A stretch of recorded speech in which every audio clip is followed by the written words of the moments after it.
Bonjour à toutes et à tous, merci de votre fidélité. Ne nous ressemblent-ils pas ces deux disciples sur la route d'Emmaüs? L'Évangile nous dit que l'un d'eux se nomme Cléophas, mais l'autre, qui n'est pas nommé, ne pourrait-il pas être une femme? Rien ne nous empêche de le penser. N'oublions pas que selon les 4 évangiles, ce sont des femmes qui sont les premières témoins de la résurrection de Jésus. Elles ont même un rôle primordial.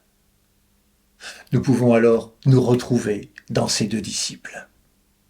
Enthousiastes, lorsqu'ils partageaient la vie de Jésus, les voilà maintenant prisonniers de leur tristesse, tandis qu'ils errent sur la route d'Emmaüs. Leurs yeux sont empêchés de le reconnaître, nous dit l'évangile de Luc, comme si tout était brouillé. Les voilà qui tournent en rond, comme devant une impasse, et marchent sans but. C'était hier.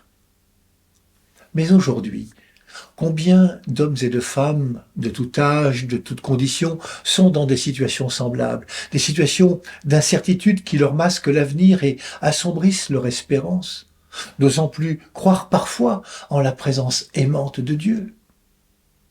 Je pense à cette femme, veuve et mère de 6 enfants, qui le matin se retrouve seule face à une bouteille d'alcool.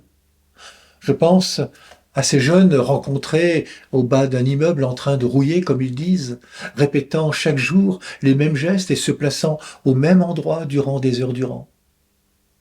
Je pense à ce chômeur qui, se sentant indigne, n'ose plus prendre la parole en famille devant sa femme et ses enfants et se replie au point de douter de lui-même.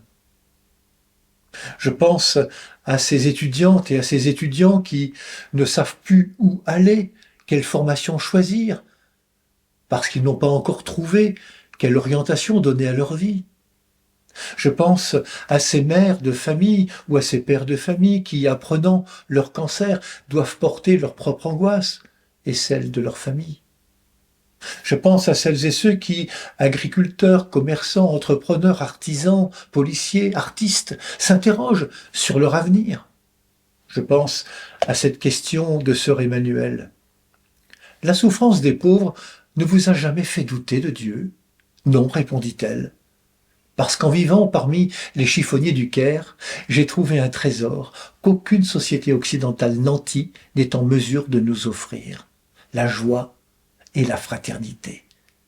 Je mesure combien cette affirmation peut sembler scandaleuse, mais prenez le temps de vivre au milieu des pauvres et vous découvrirez que malgré leur misère, il y a en eux une joie qui ne peut venir que de Dieu. Vivre au milieu des pauvres, vivre en pleine humanité, n'est-ce pas le choix même de Dieu?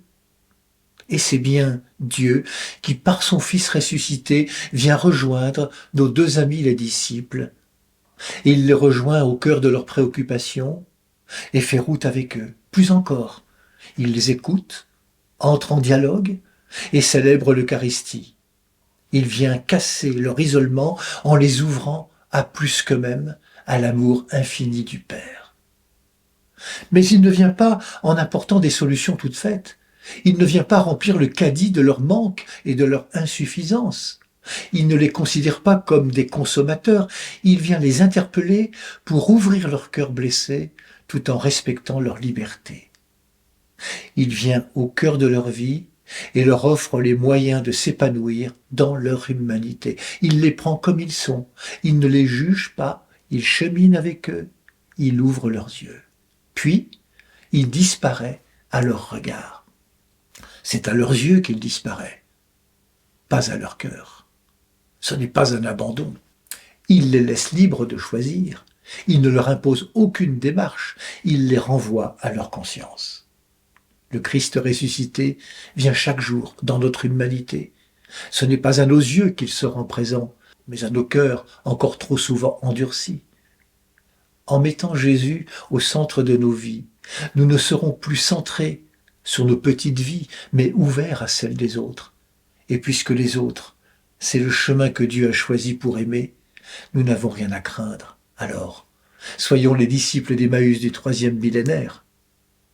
Ils se levèrent, retournèrent à Jérusalem et dirent à leurs compagnons, c'est vrai, le Seigneur est vraiment ressuscité. Prenez bien soin de vous et des autres.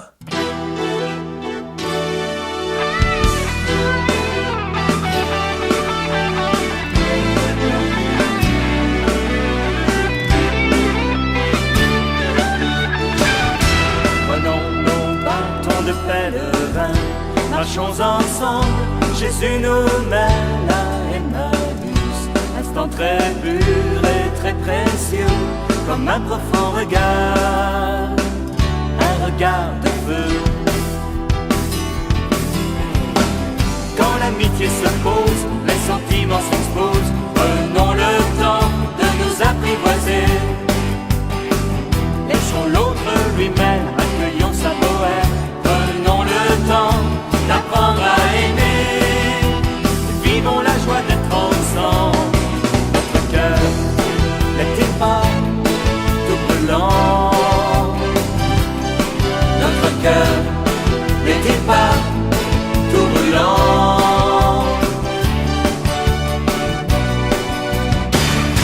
Prenons nos bâtons de pèlerin, marchons ensemble, Jésus nous mène à Emmaüs, instant très pur et très précieux, comme un profond regard, un regard de feu. Partageons nos problèmes, nos doutes et nos dilemmes, prenons la route sans jamais nous méprendre.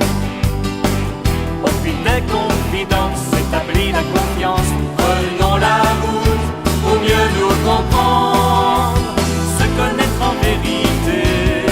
Notre cœur n'est-il pas tout brûlant? Notre cœur n'est-il pas tout brûlant?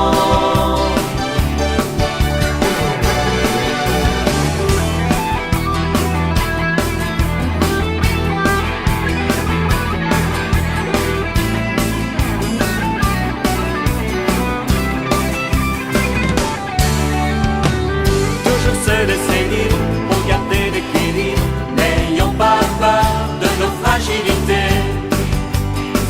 Jusqu'au bout de soi-même, dévoiler ses je t'aime, n'ayons pas peur de nous révéler.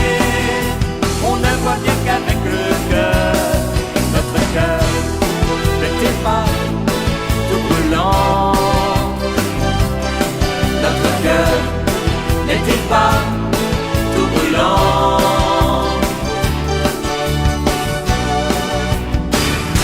Prenons nos bâtons de pèlerin, marchons ensemble, Jésus nous mène à Emmaüs, instant très pur et très précieux, comme un profond regard, un regard de feu. De nos forces communes, nous décrocherons la lune, soyons témoins de la persévérance. Ne gardons pas pour nous un bonheur aussi fou, soyons témoins de notre espérance. Devenons bonnes nouvelles. Notre cœur n'est-il pas tout brûlant? Notre cœur n'est-il pas tout brûlant?